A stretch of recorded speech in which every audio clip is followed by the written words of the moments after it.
the kidnapped Prime Minister. Now that war and the problems of war are things of the past, I think I may safely venture to reveal to the world the part which my friend Poirot played in a moment of national crisis. The secret has been well guarded. Not a whisper of it reached the press.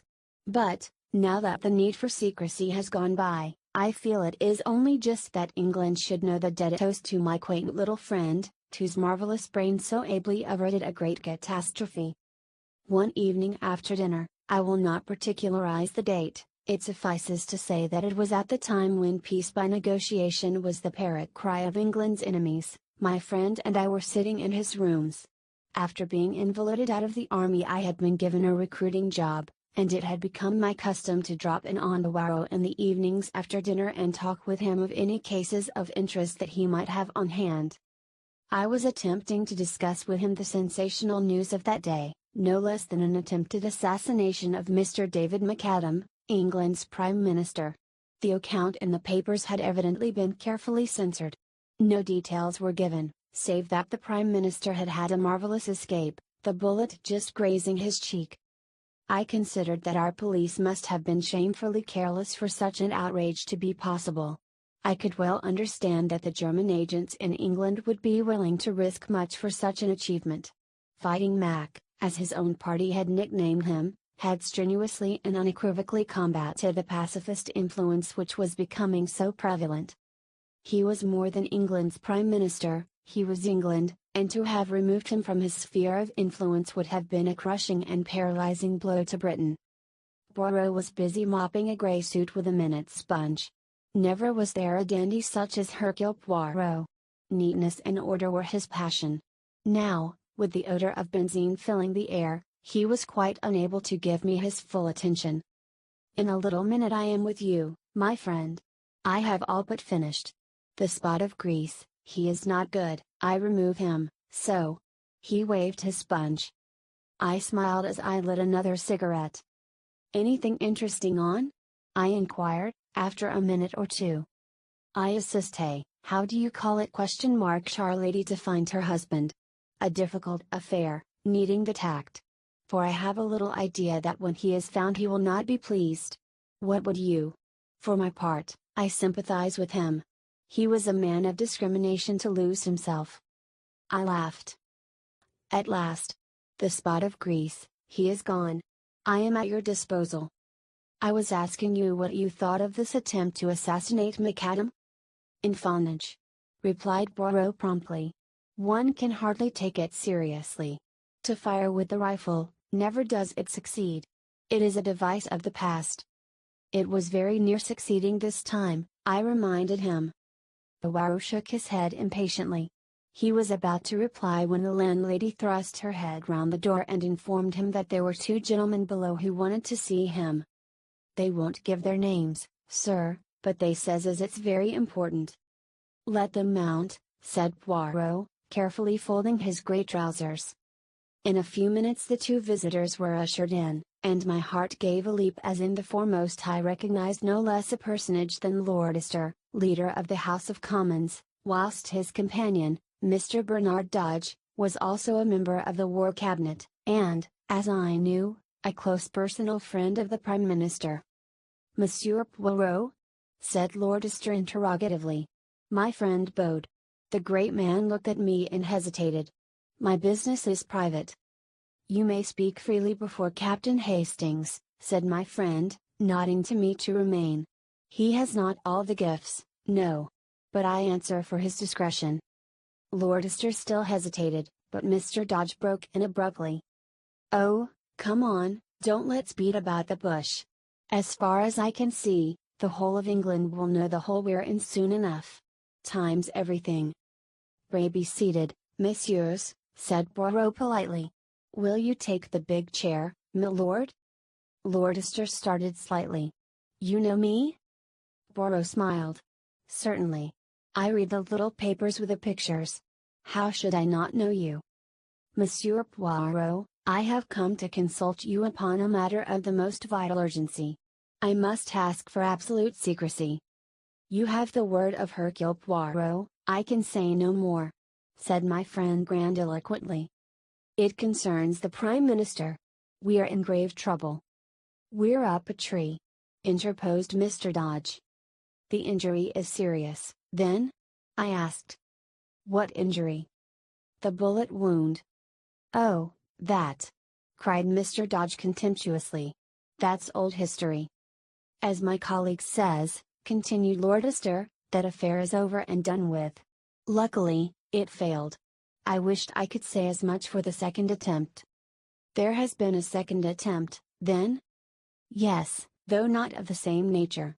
Monsieur Poirot, the Prime Minister has disappeared." "What? He has been kidnapped?" "Impossible!" I cried, stupefied. Poirot threw a withering glance at me, which I knew enjoined me to keep my mouth shut. "Unfortunately, impossible as it seems, it is only too true," continued his lordship. Poirot looked at Mr. Dodge. "You said just now, monsieur, that time was everything. What did you mean by that?" The two men exchanged glances, and then Lord Lister said, "You have heard, Monsieur Poirot, of the approaching Allied conference?" My friend nodded. "For obvious reasons, no details have been given of when and where it is to take place. But, although it has been kept out of the newspapers, the date is, of course, widely known in diplomatic circles. The conference is to be held tomorrow, Thursday, evening at Versailles. Now you perceive the terrible gravity of the situation.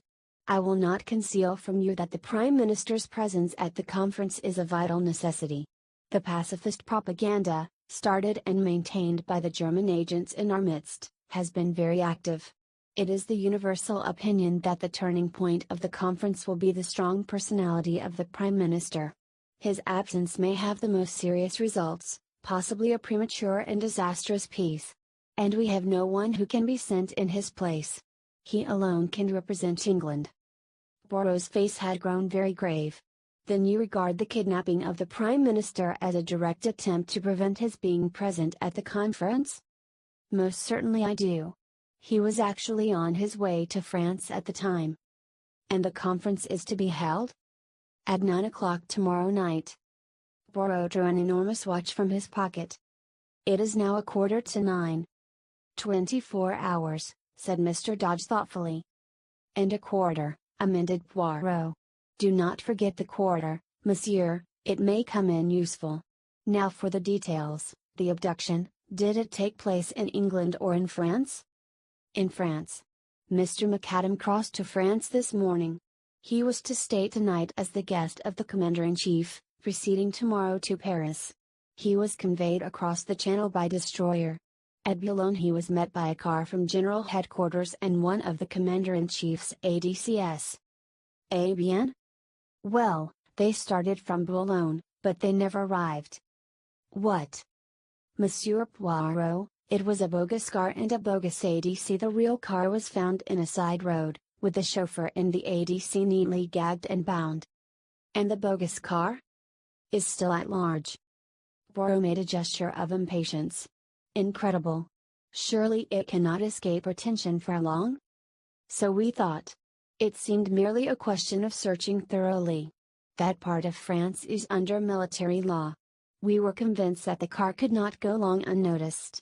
The French police and our own Scotland Yard men, and the military are straining every nerve. It is, as you say, incredible, but nothing has been discovered." At that moment a tap came at the door, and a young officer entered with a heavily sealed envelope which he handed to Lord Lister. "Just through from France, sir. I brought it on here, as you directed." The minister tore it open eagerly, and uttered an exclamation. The officer withdrew. "Here is news at last. This telegram has just been decoded. They have found the second car, also the secretary, Daniels, chloroformed, gagged, and bound, in an abandoned farm near C. He remembers nothing, except something being pressed against his mouth and nose from behind, and struggling to free himself. The police are satisfied as to the genuineness of his statement." "And they have found nothing else?" "No. Not the Prime Minister's dead body? Then, there is hope. But it is strange. Why, after trying to shoot him this morning, are they now taking so much trouble to keep him alive?" Dodge shook his head. One thing's quite certain. They're determined at all costs to prevent his attending the conference. If it is humanly possible, the Prime Minister shall be there. God grant it is not too late. Now, messieurs, recount to me everything, from the beginning. I must know about this shooting affair as well. Last night, the Prime Minister, accompanied by one of his secretaries, Captain Daniels. The same who accompanied him to France? Yes. As I was saying, they motored down to Windsor, where the Prime Minister was granted an audience. Early this morning, he returned to town, and it was on the way that the attempted assassination took place. One moment, if you please. Who is this Captain Daniels? You have his dossier? Lord Astor smiled. I thought you would ask me that. We do not know very much of him. He is of no particular family. He has served in the English army, and is an extremely able secretary, being an exceptionally fine linguist. I believe he speaks 7 languages. It is for that reason that the Prime Minister chose him to accompany him to France. Has he any relatives in England? 2 aunts. A Mrs. Everard, who lives at Hampstead, and a Miss Daniels, who lives near Ascot. Ascot? That is near to Windsor, is it not? That point has not been overlooked. But it has led to nothing. You regard the Captain Daniels, then, as above suspicion? A shade of bitterness crept into Lord Astor's voice, as he replied. No, Monsieur Poirot. In these days, I should hesitate before I pronounced anyone above suspicion. Très bien. Now I understand, my lord, that the Prime Minister would, as a matter of course, be under vigilant police protection, which ought to render any assault upon him an impossibility. Lord Astor bowed his head. That is so. The Prime Minister's car was closely followed by another car containing detectives in plain clothes. Mr. McAdam knew nothing of these precautions. He is personally a most fearless man, and would be inclined to sweep them away arbitrarily. But, naturally, the police make their own arrangements. In fact, the Premier's chauffeur, O'Murphy, is a CID man. O'Murphy? That is a name of Ireland, is it not so? Yes, he is an Irishman. From what part of Ireland? County Clare, I believe. Sheens. But proceed, my lord. The Premier started for London. The car was a closed one. He and Captain Daniels sat inside. The second car followed as usual. But, unluckily, for some unknown reason, the Prime Minister's car deviated from the main road. At a point where the road curves? Interrupted Poirot. Yes, but how did you know? Oh, c'est evident. Continue. For some unknown reason, continued Lord Astor, the Premier's car left the main road. The police car, unaware of the deviation, continued to keep to the high road. At a short distance down the unfrequented lane, the Prime Minister's car was suddenly held up by a band of masked men. The chauffeur. That brave O'Murphy, murmured Poirot thoughtfully. The chauffeur, momentarily taken aback, jammed on the brakes. The Prime Minister put his head out of the window. Instantly a shot rang out, then another. The first one grazed his cheek, the second, fortunately, went wide. The chauffeur, now realizing the danger, instantly forged straight ahead, scattering the band of men. A near escape, I ejaculated, with a shiver. Mr. McAdam refused to make any fuss over the slight wound he had received. He declared it was only a scratch. He stopped at a local cottage hospital, where it was dressed and bound up. He did not, of course, reveal his identity. He then drove, as per schedule, straight to Charing Cross, where a special train for Dover was awaiting him, and, after a brief account of what had happened had been given to the anxious police by Captain Daniels, he duly departed for France. At Dover, he went on board the waiting destroyer. At Boulogne, as you know, the bogus car was waiting for him, carrying the Union Jack, and correct in every detail. That is all you have to tell me? Yes. There is no other circumstance that you have omitted, my lord? Well, there is one rather peculiar thing. Yes? The Prime Minister's car did not return home after leaving the Prime Minister at Charing Cross. The police were anxious to interview O'Murphy, so a search was instituted at once. The car was discovered standing outside a certain unsavory little restaurant in Soho, which is well known as a meeting place of German agents. And the chauffeur? The chauffeur was nowhere to be found. He, too, had disappeared. So, said Poirot thoughtfully, there are two disappearances, the Prime Minister in France, and O'Murphy in London. He looked keenly at Lord Lister, who made a gesture of despair. I can only tell you, Monsieur Poirot, that, if anyone had suggested to me yesterday that O'Murphy was a traitor, I should have laughed in his face. And today? Today I do not know what to think. Poirot nodded gravely. He looked at his turnip of a watch again. I understand that I have carte blanche, messieurs, in every way, I mean? I must be able to go where I choose, and how I choose. Perfectly. There is a special train leaving for Dover in an hour's time, with a further contingent from Scotland Yard. You shall be accompanied by a military officer and a CID man, who will hold themselves at your disposal in every way. Is that satisfactory? Quite. One more question before you leave, messieurs. What made you come to me? I am unknown, obscure, in this great London of yours. We sought you out on the express recommendation and wish of a very great man of your own country. Comment? My old friend the Prefect. Lord Lister shook his head. One higher than the Prefect. One whose word was once law in Belgium, and shall be again. That England has sworn. Poirot's hand flew swiftly to a dramatic salute. Amen to that. Ah, but my master does not forget. Messieurs, I, Hercule Poirot, will serve you faithfully. Heaven only send that it will be in time. But this is dark, dark. I cannot see. Well, Poirot, I cried impatiently, as the door closed behind the ministers, what do you think? My friend was busy packing a minute suitcase, with quick, deft movements. He shook his head thoughtfully. I do not know what to think. My brains desert me. Why, as you said, kidnap him, when a knock on the head would do as well. I mused. Pardon me, mon ami, but I did not quite say that. It is undoubtedly far more their affair to kidnap him. But why? Because uncertainty creates panic. That is one reason.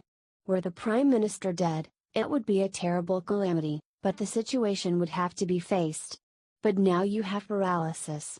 Will the Prime Minister reappear, or will he not? Is he dead or alive? Nobody knows, and until they know nothing definite can be done. And, as I tell you, uncertainty breeds panic, which is what les Botches are playing for. Then, again, if the kidnappers are holding him secretly somewhere, they have the advantage of being able to make terms with both sides. The German government is not a liberal paymaster, as a rule, but no doubt they can be made to disgorge substantial remittances in such a case as this. Thirdly, they run no risk of the hangman's rope. Oh, decidedly, kidnapping is their affair. Then, if that is so, why should they first try to shoot him? Poirot made a gesture of anger. Ah, that is just what I do not understand. It is inexplicable, stupid. They have all their arrangements made, and very good arrangements too, for the abduction, and yet they imperil the whole affair by a melodramatic attack, worthy of a cinema, and quite as unreal. It is almost impossible to believe in it, with its band of masked men, not 20 miles from London. Perhaps they were two quite separate attempts which happened irrespective of each other, I suggested. Ah, no, that would be too much of a coincidence. Then, further, who is the traitor? There must have been a traitor, in the first affair, anyway. But who was it, Daniels or Murphy? It must have been one of the two, or why did the car leave the main road? We cannot suppose that the Prime Minister connived at his own assassination. Did O'Murphy take that turning of his own accord, or was it Daniels who told him to do so? Surely it must have been O'Murphy's doing. Yes, because if it was Daniels the Prime Minister would have heard the order, and would have asked the reason. But there are altogether too many whys in this affair, and they contradict each other. If O'Murphy is an honest man, why did he leave the main road? But if he was a dishonest man, why did he start the car again when only 2 shots had been fired, thereby, in all probability, saving the Prime Minister's life. And, again, if he was honest, why did he, immediately on leaving Charing Cross, drive to a well-known rendezvous of German spies? It looks bad, I said. Let us look at the case with method. What have we for and against these two men? Take O'Murphy first. Against, that his conduct in leaving the main road was suspicious, that he is an Irishman from County Clare, that he has disappeared in a highly suggestive manner. 4. That his promptness in restarting the car saved the Premier's life, that he is a Scotland Yard man, and, obviously, from the post allotted to him, a trusted detective. Now for Daniels. There is not much against him, except the fact that nothing is known of his antecedents, and that he speaks too many languages for a good Englishman. Pardon me, mon ami, but, as linguists, you are deplorable. Now for him, we have the fact that he was found gagged, bound, and chloroformed, which does not look as though he had anything to do with the matter. He might have gagged and bound himself, to divert suspicion. Poirot shook his head. The French police would make no mistake of that kind. Besides, once he had attained his object, and the Prime Minister was safely abducted, there would not be much point in his remaining behind. His accomplices could have gagged and chloroformed him, of course, but I fail to see what object they hoped to accomplish by it. He can be of little use to them now, for, until the circumstances concerning the Prime Minister have been cleared up, he is bound to be closely watched. Perhaps he hoped to start the police on a false scent? Then why did he not do so? He merely says that something was pressed over his nose and mouth, and that he remembers nothing more. There is no false scent there. It sounds remarkably like the truth. Well, I said, glancing at the clock, I suppose we'd better start for the station. You may find more clues in France. Possibly, mon ami, but I doubt it. It is still incredible to me that the Prime Minister has not been discovered in that limited area, where the difficulty of concealing him must be tremendous. If the military and the police of two countries have not found him, how shall I? At Charing Cross we were met by Mr. Dodge. This is Detective Barnes, of Scotland Yard, and Major Norman. They will hold themselves entirely at your disposal. Good luck to you. It's a bad business, but I've not given up hope. Must be off now. And the minister strode rapidly away. We chatted in a desultory fashion with Major Norman. In the center of the little group of men on the platform I recognized a little ferret-faced fellow talking to a tall, fair man. He was an old acquaintance of Poirot's, Detective Inspector Japp, supposed to be one of the smartest of Scotland Yard's officers. He came over and greeted my friend cheerfully. I heard you were on this job too. Smart bit of work. So far they've got away with the goods all right. But I can't believe they can keep him hidden long. Our people are going through France with a tooth comb. So are the French. I can't help feeling it's only a matter of hours now. That is, if he's still alive, remarks the tall detective gloomily. Japp's face fell. Yes. But somehow I've got the feeling he's alive all right. Poirot nodded. Yes, he's alive. But can he be found in time? I, like you, did not believe he could be hidden so long. The whistle blew, and we all trooped up into the Pullman car. Then, with a slow, unwilling jerk, the train drew out of the station. It was a curious journey. The Scotland Yard men crowded together. Maps of northern France were spread out, and eager forefingers traced the lines of roads and villages. Each man had his own pet theory. Poirot showed none of his usual loquacity, but sat staring in front of him, with an expression on his face that reminded me of a puzzled child. I talked to Norman, whom I found quite an amusing fellow. On arriving at Dover, Poirot's behavior moved me to intense amusement. The little man, as he went on board the boat, clutched desperately at my arm.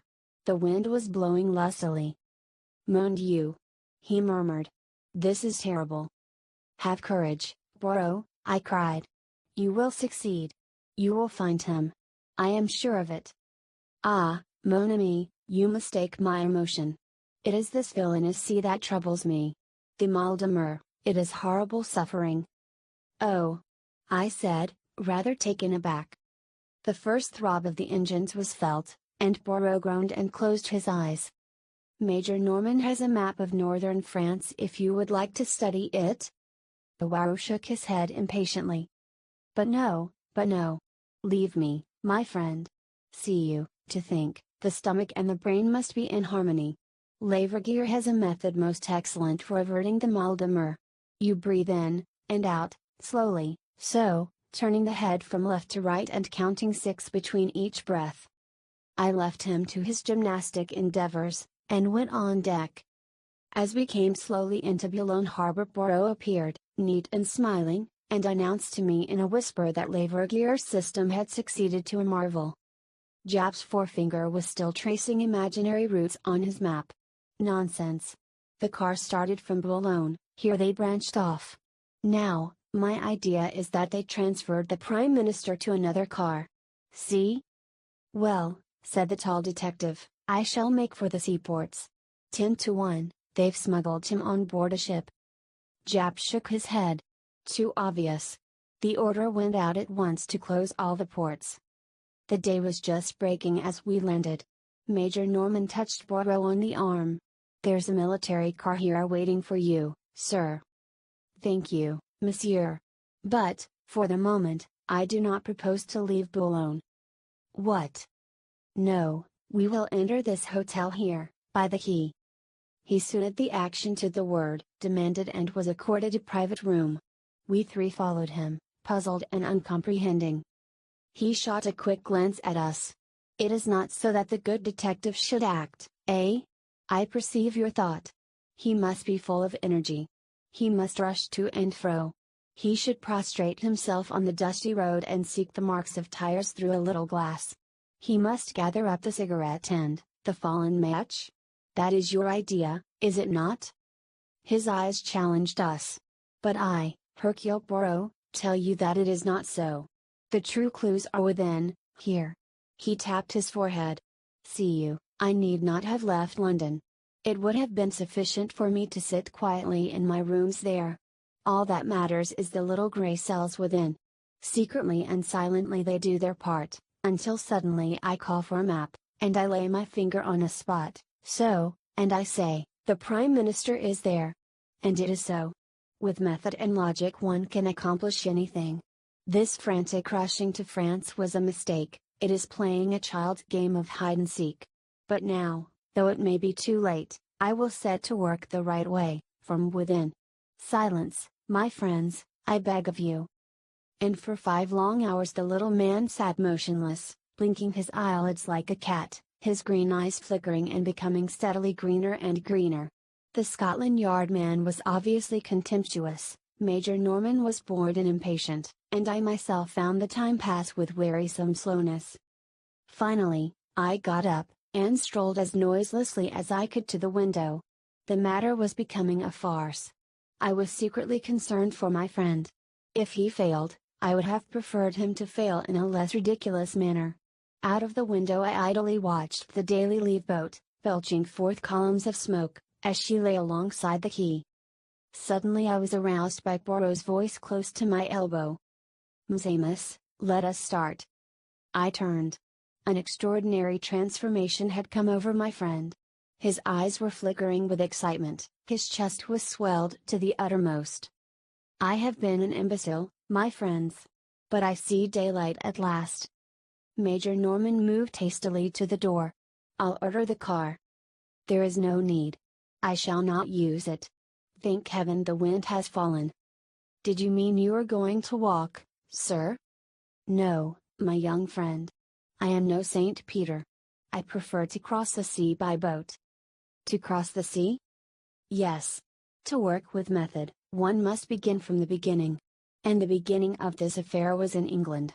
Therefore, we return to England. At 3 o'clock, we stood once more upon Charing Cross platform. To all our expostulations, Poirot turned a deaf ear, and reiterated again and again that to start at the beginning was not a waste of time, but the only way. On the way over, he had conferred with Norman in a low voice, and the latter had dispatched a sheaf of telegrams from Dover. Owing to the special passes held by Norman, We got through everywhere in record time.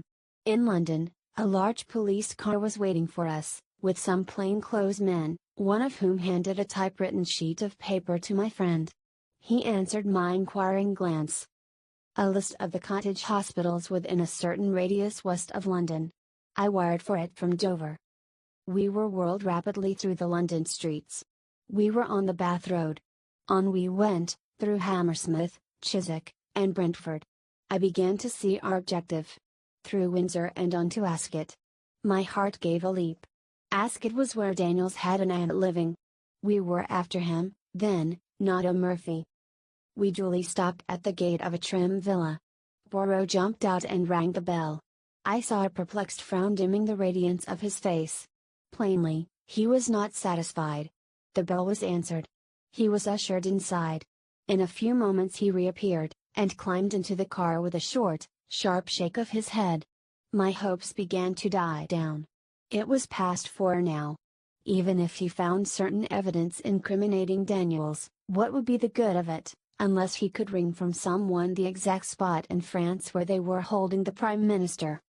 Our return progress towards London was an interrupted one.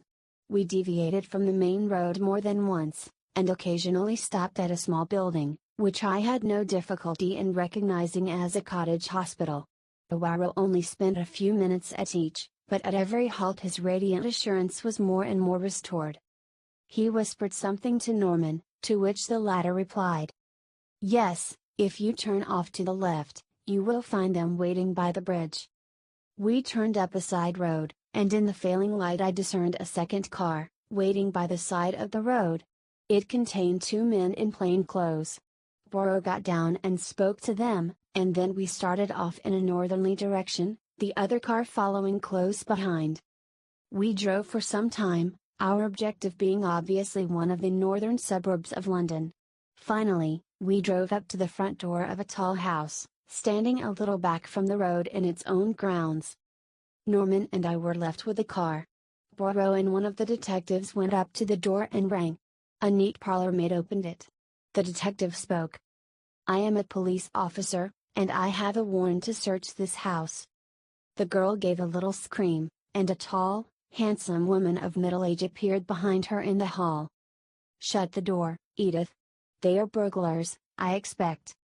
But Poirot swiftly inserted his foot in the door, and at the same moment blew a whistle. Instantly the other detectives ran up, and poured into the house, shutting the door behind them. Norman and I spent about 5 minutes cursing our forced inactivity. Finally the door reopened, and the men emerged, escorting 3 prisoners, a woman and 2 men.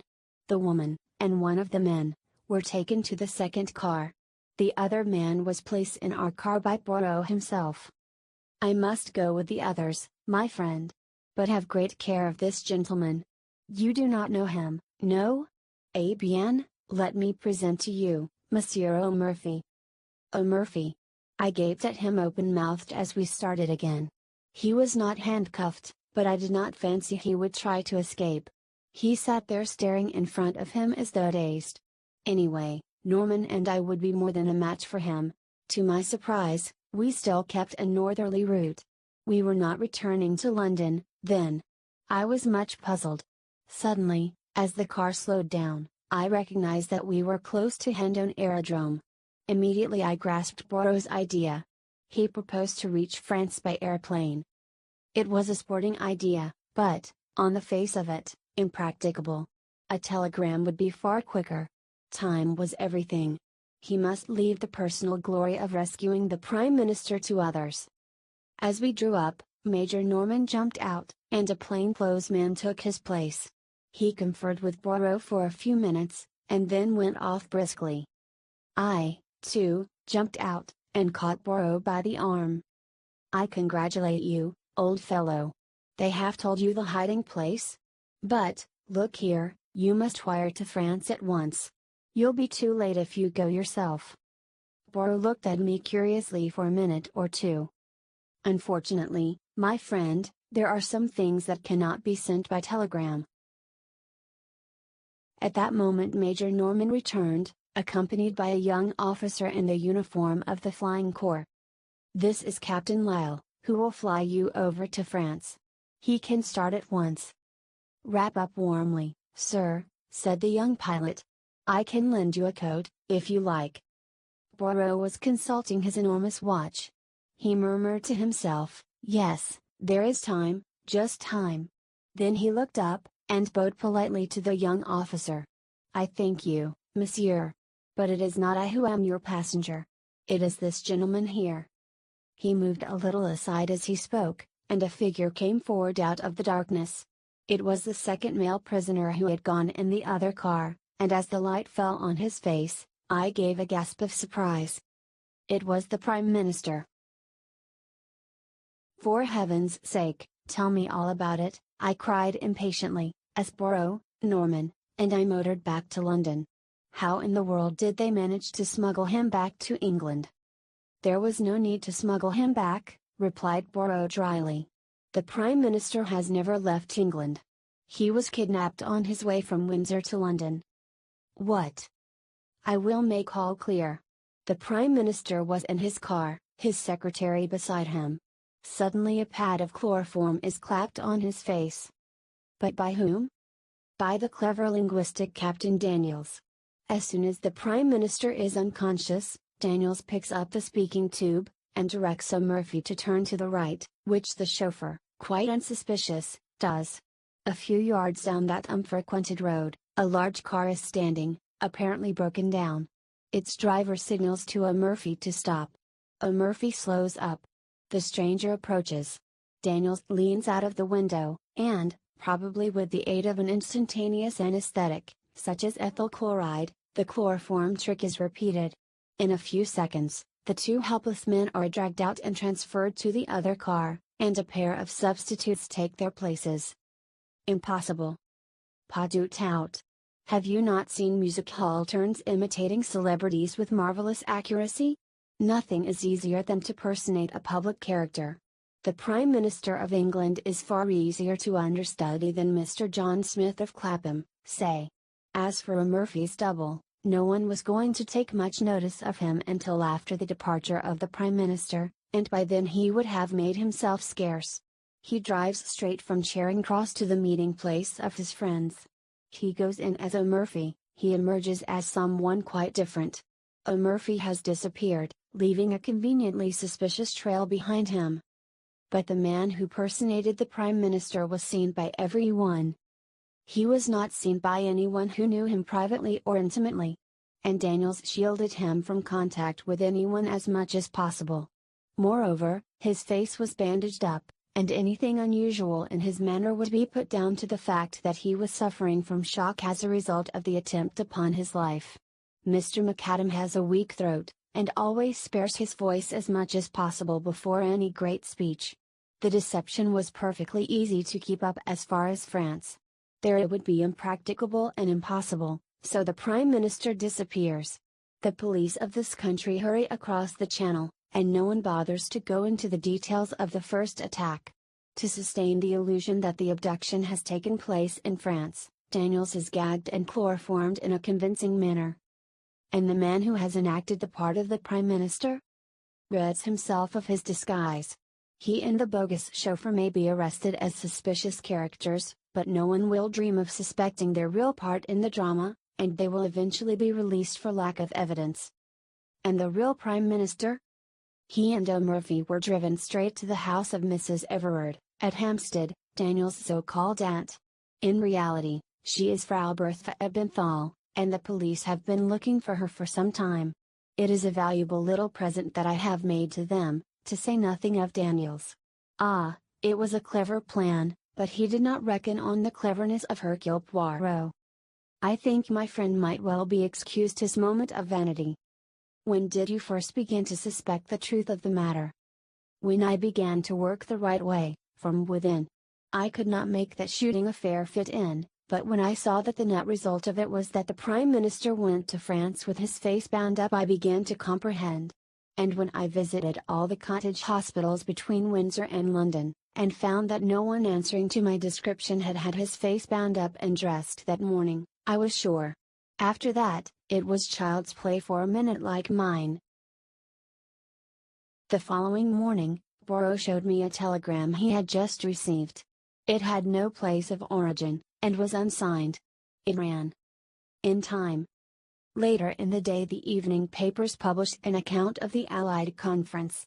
They laid particular stress on the magnificent ovation accorded to Mr. David McAdam, whose inspiring speech had produced a deep and lasting impression.